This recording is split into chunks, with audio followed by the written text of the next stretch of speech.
Hi everyone, my name is Anna and I'm a graduate scientist from the University of Cambridge. I did my undergraduate in biological natural sciences and then I went on to pursue my master's and PhD in molecular biology. And now I'm an educational consultant helping students to achieve their full potential at every stage of their education. This channel is going to include many videos, including on how to revise effectively, how to manage your time as a student, and how to ace your university applications, including Oxbridge mock interviews. If you like the sounds of this, then please press the subscribe button in the right corner below and let's get into our video. Although many schools manage virtual learning well, the National Educational Survey shows that on average students missed about 3 months of schoolwork. So I thought I'd make this video to help you stay on top of your work and actually catch up on the missed school as well. So let's get into it. My tip number 1 is make revision notes on any missed schoolwork. Often students leave making revision notes until the end of the year just before their tests or exams. They frantically try to combine making the revision notes and then doing the past papers at the same time as actually learning the material. And as you can appreciate, it can be quite time consuming.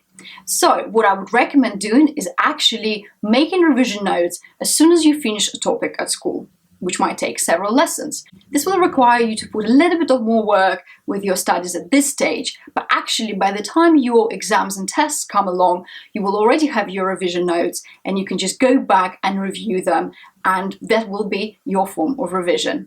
It's also important to make revision notes on any missed material which happened during the lockdown. This will allow you to learn any topics that you might have missed.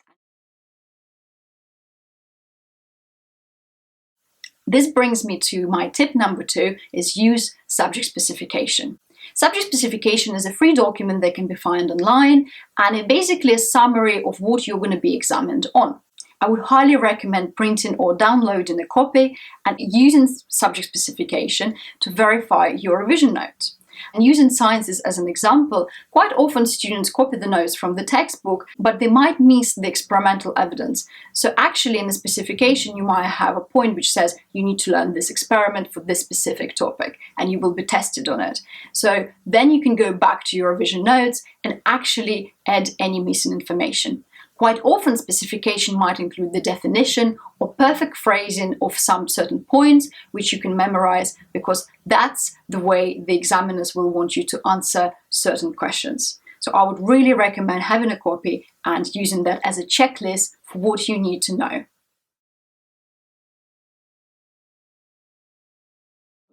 This brings us to my tip number 3, is do past paper questions.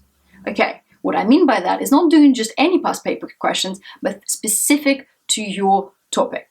So let's say you've made your revision notes, you've went over the specification and you said, okay, that's everything I need to know. And now you're at the right stage to apply your knowledge and actually do some past paper questions that are specific for the topic you learned.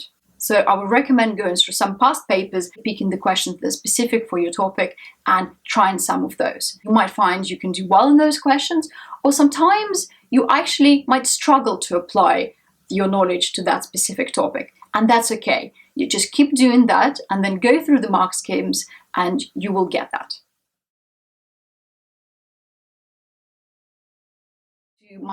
And let's now get to my tip number 4, be proactive by talking to your teachers.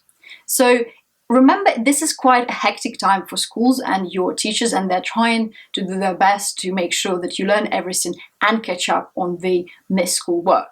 So it's important, therefore, to be proactive by talking to your teachers and actually asking them for advice of what they think you will benefit the most by doing and improving in your specific subject. So they might help you by giving you extra textbooks, revision guides, and any resources.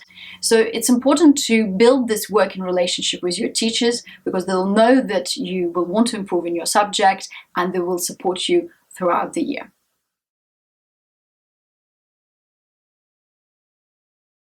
This brings me to my tip number 5, is get a private tutor. If you think you might benefit from one-to-one tuition with a private tutor in your specific subject to help you catch up on your missed schoolwork, then I would really recommend getting one.